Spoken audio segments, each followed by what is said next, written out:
বেশি পার্থ, আপনার কাছে কি মনে হয় না যে যে করাপ্টেড পলিটিশিয়ানসদের মেইন পলিটিক্সে ইন্ট্রোডিউস করা এইটা মোটামুটিভাবে বেগম খালেদা যে 91 সালে যাদেরকে মনোনয়ন দিলেন তাদের মাধ্যমে এটা অনেকটা প্রকাশ হলো যে তারাই আসলে আসবে এখন? আপনি যদি 91 সালের বেগম খালেদা জিয়ার নমিনেশন দেখেন। আপনি 91 সাল থেকে বলেন কেন, আপনি 80 সাল থেকে যান না, এটা তো স্টার্ট 80 সাল থেকে হয়েছে। এবং কিন্তু হয়েছে কি সেই সময় ইনস্টিটিউশন গুলি করাপ্টেড হয় নাই।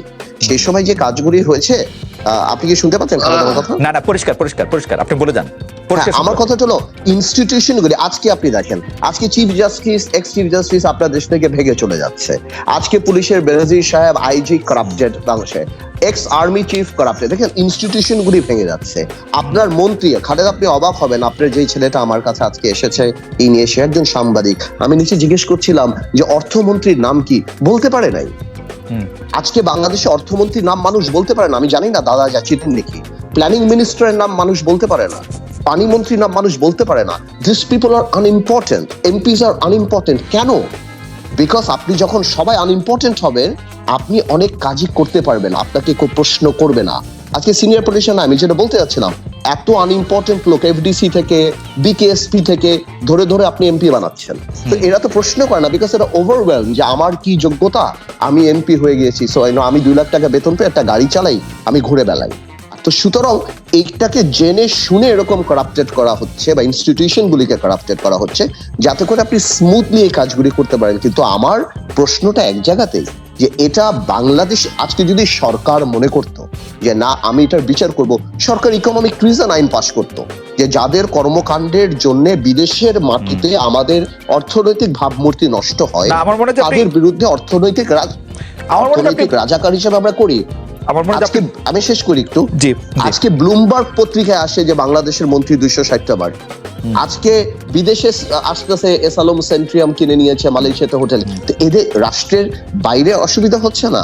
তো আমি সেটাই বলার চেষ্টা করছি যে আমরা যেটা দেখি যে ভাই দাদা যেটা বলে যে কেন এদেরকে বানানো হয়, কেন ব্যুরোক্রেসি করাপ্টেড হচ্ছে, কেন আমলারা করাপ্টেড হচ্ছে, কেন পুলিশ, সো দ্যাট আপনি তাদেরকে দিয়ে অনেক কাজ করাতে পারেন এবং আপনি প্রশ্ন জিজ্ঞেস করেন না।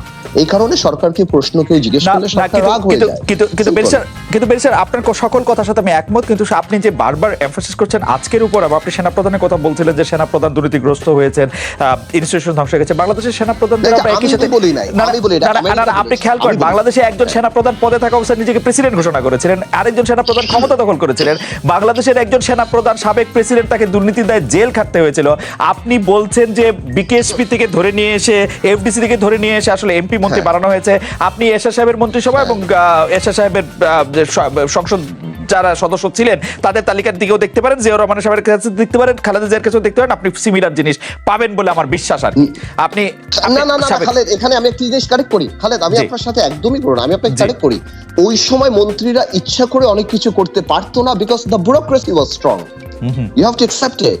আপনার ব্যুরোক্রেসি যখন স্ট্রং থাকে, তখন সিএসপি অফিসার কারা ছিল, তখন ব্যুরোক্রেসিতে কারা ছিল, তখন মোকাম্মেল সাহেবদের মতো লোকরা ছিলেন, তখন কারা ছিলেন। তো অনেক সময় অনেক মন্ত্রীরা অনেক কিছুই সেই সময় করতে পারে নাই, বিকজ এটা তো একটা ব্যালেন্সের জায়গা। আপনার ব্যুরোক্রেসি, জুডিশিয়ারি, আপনি বলেন আজকের জুডিশিয়ারি আর 20 বছর আগের জুডিশিয়ারি কি এক? দাদা বললেন আজকে জুডিশিয়ারির পার্সোনালিটি, আমি সেটাই বলছি। কিন্তু বেরিস্টার পার্থ, আপনি খেয়াল করলে দেখবেন জনাব হোসেন মোহাম্মদ এরশাদ, জনাব জিয়াউর রহমান, জনাব শেখ মুজিবুর রহমান, তাদের সকলের আমলেই যে ব্যুরোক্রেসি ছিল, সেই ব্যুরোক্রেসি সাহায্য করেছে তাদের বিভিন্ন সময় বিভিন্ন সিদ্ধান্ত নিতে, যেটা আসলে দেশের পক্ষে যায় নাই। এই সিএসপি অফিসারদের সিদ্ধান্তের কারণে, এই সিএসপি অফিসাররাই কিন্তু জনাব এরশাদকে এরশাদ হতে সাহায্য করেছেন। আমি এটা নিয়ে আসলে একটা জিনিস হলো যে আপনি মোরালি করাপ্টেড হয়ে ক্ষমতার জন্য করাপশন করছেন, আরেকটা হলো ফিনান্সিয়াল করাপশন। আমরা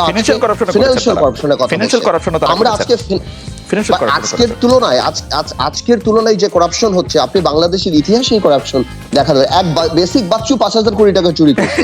আপনি পুরা এরশাদ সাহেব আর আপনি পুরা জিয়াউর রহমানের ক্যাবিনেট খুঁজে বের করে আপনি দেখেন, আজকের দিনগুলি তো আসলে ইন্টারন্যাশনাল লেভেলে চলে গেছে। ইকোনমির সাইজও তো বেড়েছে। এইটা তো জাস্টিফাই করে না, জাস্টিফাই করে না। মানে আগের 800 কোটি টাকা এখন পাওয়া না পর কিছু নাই। বাংলাদেশের প্রধানমন্ত্রী যখন চীনে গিয়েছেন, আগে থেকেই বাংলাদেশ টিম জানতো যে চায়না কি দিবে না দিবে, বা চায়না তত কিছু দেবে না। দেখেন এখানে একটা ব্যালেন্স আছে। আপনি এভাবে বললে বা এই যে ভারত খুঁটি গাচ্ছে বা এটা না, চায়না বাংলাদেশকে রেকগনাইজ করে 1975 সালের মনে হয় 31 অগস্ট।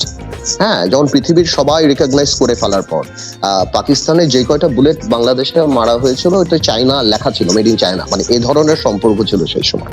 আর ভারতের অবস্থান ছিল আমাদের স্বাধীনতার পক্ষে। কিন্তু তারপর থেকে আনফরচুনেটলি ভারত আমাদের ঠকানো আরম্ভ করে। হ্যাঁ, প্রত্যেকটা জায়গাতেই আমাদের ঠকানো আরম্ভ করে, সবকিছুতেই আমাদের ঠকানো আরম্ভ করে। এবং ভারত আজকে পর্যন্ত আমার কাছে যেটা মনে হয় যে ভারত বাংলাদেশে পার্টিকুলারলি আওয়ামী লীগকে ক্ষমতায় রাখার জন্য একটা বিশেষ দলের সাথে সম্পর্ক করেছে এবং বাংলাদেশের মানুষের নার্ভও বুঝতে পারে নাই, পালসও বুঝতে পারে নাই এবং বাংলাদেশের মানুষ থেকে দূরে সরে যাচ্ছে। তো সুতরাং আমি আমার জায়গা থেকে বলি, ভারতের কন্ট্রিবিউশন আমাদের প্রতি যেমন ছিল, যে কারণেই হোক, যে ভারত পাকিস্তান ভাঙতে চেয়েছে, যা চেয়েছে, বাট সেই সময় ভারত আমাদেরকে সাপোর্টও করেছে। ভারতের 20,000 সোলজার এখানে মারা গিয়েছে, ভারতকে আমরা ওই দিক থেকে ওই রেসপেক্ট দেই নাই। বাট তারপর এরপর থেকে যে ঠকানো আরম্ভ হয়েছে, এটা একটা পারপোচিওর ঠকানো আরম্ভ হয়েছে। সবসময় ভারত আমাদেরকে ঠকিয়ে গিয়েছে। বাট আমার প্রশ্ন সেটাই, এটার one of the major reason.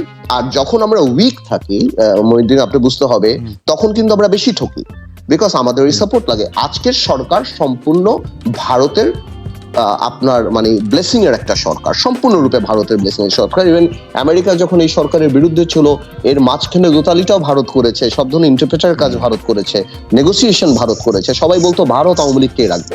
রাজনৈতিকভাবে এটা আমাদের একটা ব্যর্থতা যে আমরা হয়তো ওইভাবে ইন্টারন্যাশনাল পলিসিতে সবাইকে, বিকজ ওই কথা বলে তো আর আজকের দিনে লাভ নাই যে আমরা সভরেন, আমাদের তো আমরা করবো, we live in a global village, সবাইকে নিয়ে আমাদের থাকতে হবে। এখন আরেকটা জিনিস মাথায় রাখতে হবে, চায়নার ইন্টারেস্ট এই দেশে ইকোনমিক, আর ভারতের এই দেশে ইন্টারেস্ট সিকিউরিটি। বিকজ এমনও দেখা গিয়েছে এখান থেকে 3 দিকে ভারত আসলে, ভারত যখন সিকিউরিটি ইস্যু আসে, ভারত কোনো পলিটিক্যাল নর্ম আর এথিক্স চিন্তা করে না, ভারতের মতো ডাইরেক্ট চলে যায়। যেমন আপনি দেখেন এই যে চুক্তিটা করলো, আমাদের মধ্যে থেকে ট্রেন যাবে বা আমাদের মধ্যে থেকে জিনিসপত্র যাবে, আমরা বিপরীতে যাব কি, আমরা যাব। এক মন্ত্রী সাহেবকে দেখলাম খুব বলছে বিএনপি ডাহা মিথ্যে কথা বলে, এই বলে আমরাও তো ভুটানে যাব রেল লাইন দিয়ে। ওদিকে ভুটানে তো রেল লাইনই নেই। না, রেল লাইন হবে। হ্যাঁ, ভুটানে ওইখানে দেখেন আপনি, তার মানে আপনি ভুটানে রেল লাইন করতে হবে, ভুটান সরকার আবার ভারতের মধ্যে রেল লাইন বানায় না, ইট ইজ নট প্র্যাকটিক্যাল। হ্যাঁ, এই জিনিসগুলি প্র্যাকটিক্যাল না, আমি সেটাই বলছি আর কি, বুঝিয়ে দিল একটা কিছু। বাট ভারতের এই ব্যাপারটা 100% আমি ভাইয়ের সাথে, যেমন মোংলা পোর্টের যে জেটিটা চায়নাদের দেওয়ার কথা ছিল, ভারতের 1 নম্বরে 2 নম্বরে। কিন্তু এই জায়গার মধ্যে আমি একটু ছোট করে প্রশ্ন করতে চাই, কারণ আপনার জন্য আমার অরিজিনাল প্রশ্ন একটা আছে। সেই প্রশ্নটা হচ্ছে যে এরকম যে ধরেন ভারতের ক্ষেত্রে আপনি খুব সুন্দরভাবে আপনি কয়েন করেছেন যে চীনের ক্ষেত্রে আগ্রহটা হচ্ছে যে মানে বাণিজ্যিক এবং অর্থনৈতিক, ভারতের ক্ষেত্রে আগ্রহটার বড় অংশ হচ্ছে সিকিউরিটি বা নিরাপত্তা সংক্রান্ত। তো আপনি কি মনে করেন না যে বাংলাদেশের আসলে ভারতের নিরাপত্তার জন্য হুমকি হয় সেরকম কোনো কিছু না করাই ভালো, এবং বাংলাদেশের রাজনৈতিক দলগুলোর রাজনীতিতেও আসলে ভারতের নিরাপত্তার মধ্যে হুমকি হয়, ওই রাজনীতি না করাই আসলে বিধেয়? মানে এটা আপনি মনে করেন না, মানে আওয়ামী লীগকেই কেন ভারত হবে কেন? আমি আপনাকে একটা সিম্পল কথা বলি ভাই, দেখেন আমাদের কারোর সাথেই আর শত্রুতামি করার দরকার নাই। আমি কেন আমার ভূখণ্ডকে অন্য কাউকে ব্যবহার করতে দেবো অন্য জায়গায় কিছু করার জন্য? আমি কেন সেগুলি করবো? এগুলি তো আমাদের রাজনৈতিক ব্যর্থতা, এগুলি তো আমরা করতে পারি না। এই কারণে ভারত কি করছে, বা আমাদের ব্যুরোক্রেসি ভারতের তুলনায় ডেফিনেটলি অনেক উইক, এই জন্য ভারত এটা অ্যাডভান্টেজ নিচ্ছে। ভারত আমাদেরকে যে কোনো ইকোনমিক কারণে কথা দিয়ে কথা রাখছে না, আমাদের তিস্তা হচ্ছে না, গঙ্গা চুক্তি রিনিউ হবে নাকি আমরা বলতে পারি না। বিকজ আরেকটা বড় ব্যাপার হলো যে ভারত জানে যে আমরা ভেরি উইক। আমরা কেন, মানে এটা সারা বাংলাদেশই জানে। আপনি দেখেন এখন ইন্ডিয়াতে আমাদের নির্বাচনের রেফারেন্স দেয়া হচ্ছে আপনার কেজরিওয়াল থেকে আরম্ভ করে। সো আমরা যে খুব ফার্মলি এস্টাবলিশ না, আমাদের ডেমোক্রেসি যে খুব ফার্মলি এস্টাবলিশ না, এই কারণে ভারত ইজ টেকিং অ্যাডভান্টেজ। এবং আজকে সরকারের আমেরিকার সাথেও ব্যালেন্সে রাখতে হচ্ছে, চায়নার সাথেও ডেভেলপমেন্টে ব্যালেন্স রাখতে হচ্ছে, ইন্ডিয়ার সাথেও। বাট এই সরকার বেশি কেয়ার করে ইন্ডিয়াকে। আপনার কাছে মনে হচ্ছে না যে ক্ষমতায় থাকার জন্য, আপনার কাছে মনে হচ্ছে না যে শেখ হাসিনা খুব স্মার্ট প্লে করছেন, একই সাথে রাশিয়ার রূপপুরে পারমাণবিক কেন্দ্র বানাচ্ছেন, মার্কিন যুক্তরাষ্ট্রের সাথে এক ধরনের সম্পর্ক রাখছেন, চীন সফর করছেন, ইন্ডিয়ার সাথে এক ধরনের সম্পর্ক থাকছে, এখন আবার স্পেন যাচ্ছেন, ব্রাজিল যাচ্ছেন, she is playing along very smart. Oh yes, she is. She's been there for 15 years. She is very smart. এটা তো এখানে তো উনি প্রধানমন্ত্রী ভালো করে জানে ইন্টারন্যাশনাল পলিটিক্সে প্রেসার পয়েন্টটা কোনখানে গেলে আমার অ্যাডাপ্টেবিলিটি করতে হবে। প্রবলেমটা হলো আমরা যেটা মনে করি উনি দুর্বল, বা এটা আসলে উনি দুর্বল হয় না, উনি অ্যাডাপ্টেবিলিটি হয়। ওনার যখন দরকার উনি চায়নাতে যাচ্ছেন, যখন দরকার ভারতের কাছে যাচ্ছেন, যখন দরকার আমেরিকার সাথে খাতির করছেন, যখন দরকার রাশিয়া আনছেন। এই ব্যালেন্স করে করে করে, বিকজ জিও পলিটিক্যালি আমরা এমন একটা ইম্পর্টেন্ট জায়গায়, আমেরিকা চিন্তা করে বেশি প্রেশার দিলে আবার চায়নার পেটের মধ্যে ঢুকে যাবে, চায়না চিন্তা করলে বেশি প্রেশার দিলে আবার ভারতের পেটে ঢুকে যাবে। সো ওই অ্যাডভান্টেজে আওয়ামী লীগ সরকার তো বলেই দিয়েছে Awami League is interested staying in পাওয়ার। একটা কথা বলি, একটা কথা বলি, আজকের দিনের আওয়ামী লীগ কিন্তু কোনো কিছুই চিন্তা করে না, রেপুটেশন বলেন, এই বলেন, সেই বলেন, it doesn't matter. Awami League চিন্তা করে পদ্মা সেতুতে গেলে তুমি আমাকে প্রশংসা করবা, বাজারে গেলে তুমি আমাকে গালি দিবা, বাস আমি এইভাবেই থাকবো।